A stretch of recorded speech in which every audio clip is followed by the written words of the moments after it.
তো হ্যালো বন্ধুরা, তোমরা সবাই কেমন আছো? আশা করি সবাই ভালো আছো। আমিও খুব খুব খুব ভালো আছি। তো আমি চলে এসেছি একটা নতুন ভিডিও নিয়ে, আর ভিডিওটা তোমাদের সাথে শেয়ার করবো বলে। তো আমি এসেছি আজকে বাবা ধর্মরাজের মন্দির পুজো দিতে, আর এটা শুরু হয় মাঘ মাসের প্রথম দিন থেকেই। তো আমি এসেছি লাস্ট শনিবার। তো দেখো বন্ধুরা, এত ভিড় হয়েছে, মানে লাইন দিতে হয়েছে, মানে এবছরে এটা চালু হয়েছে লাইন দেওয়া। তো কোনো বছর হয়নি। তো লাইন দিতে দিতে প্রায় আমার 1.5 ঘন্টা হয়ে গেছে লাইনে দাঁড়ানো। জানি না কখন পুজো দিতে পারবো, আর মন্দিরের সামনেই তো পৌঁছতে পারিনি এখনও।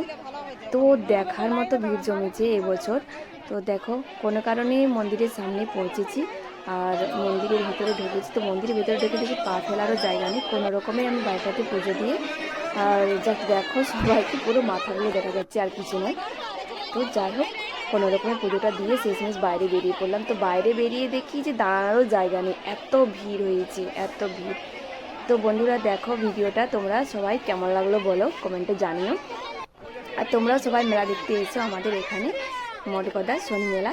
ওকে বন্ধুরা, চলো টাটা বাই বাই, সবাই ভালো থেকো, সুস্থ থেকো, এই কামনা করি। আর ভিডিওটা ভালো লাগলে তোমরা সবাই একটু লাইক কমেন্ট শেয়ার করে দিও। ওকে, বাই বাই।